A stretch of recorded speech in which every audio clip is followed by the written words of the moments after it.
further integral formulas.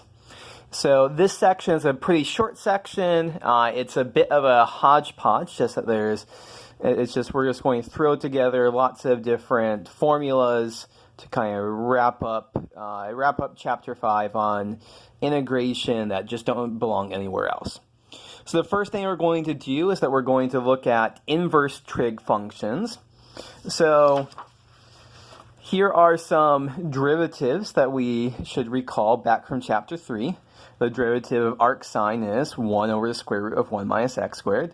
The derivative of arctangent of x is 1 over 1 plus x squared.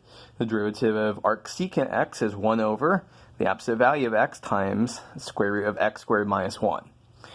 So these instantly give us integral formulas. What is the integral of 1 over 1 square root of 1 minus x squared? Well, that's just going to be arcsine plus a constant.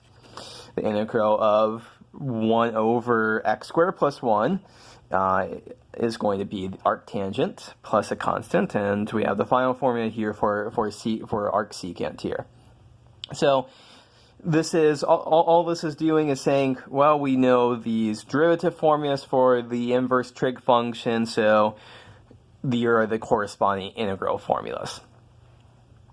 Let me just point out here that there's only 3 formulas here, and maybe we should be thinking that there should be 6. However, if we did want to do other ones, for example, if we said, well, why don't we have something for arc cosine? The derivative with respect to x of arc cosine x is minus 1 over the square root of 1 minus x squared. Well, note that arc sine and arc cosine, they only differ by a minus sign here. That they are the same up to a sign. So we could say, sure, the integral of minus dx over square root of 1 minus x squared is equal to cosine inverse x plus c. And this could become the integral of dx over square root of 1 minus x squared is minus cosine x, inverse x, plus c. You might think there should be a minus sign there, but who cares? We're adding or subtracting our arbitrary constant. But this just gives us a different formula here. So the integral of 1 over square root of 1 minus x squared is inverse sine x, but it also could be written as the negative of arc cosine x plus c in both cases. Basically what's going on here is that these two functions, arc sine and minus arc cosine, just are going to be differing by constants. So we don't need both of these formulas.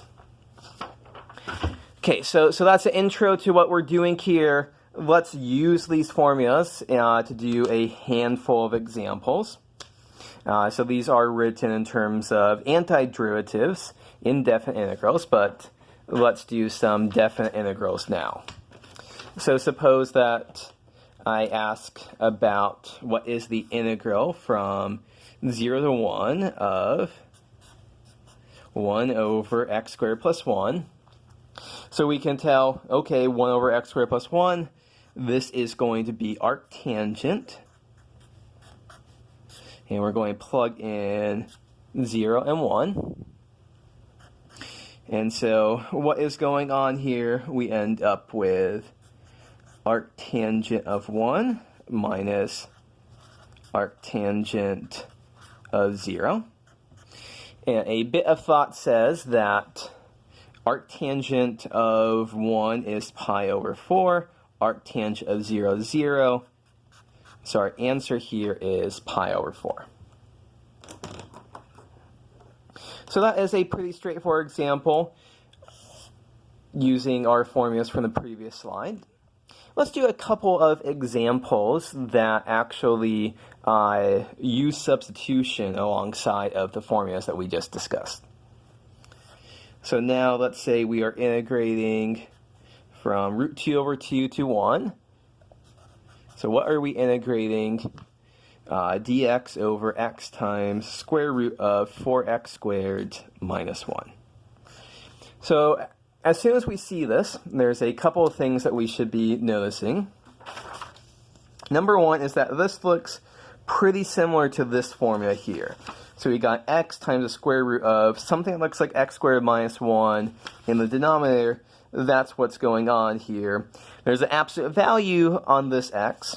There's no absolute value on this x, but no x is running from root 2 over 2 to 1. Both of those values are positive, so we could slap on absolute values if we wanted to make it better match what's going on there. We don't have to. However, the thing to realize here is that we want this to be square root of x squared minus 1. There's a square root of 4x squared minus 1 here. So how do we handle this? Well, let's go ahead and do substitution here. So let's substitute something that we might think about doing that we don't want to do. I'll write it down anyways here. So we might think that the best substitution to do is to substitute for the entire thing under the square root. But if we try to do that, du is equal to ax dx. We don't have an ax dx here. Our x is in the denominator, not in the numerator here. So this approach looks like it's not going to work. So how do we take care of this instead? Well, remember we're aiming for square root of x squared minus 1. We can look at this 4x squared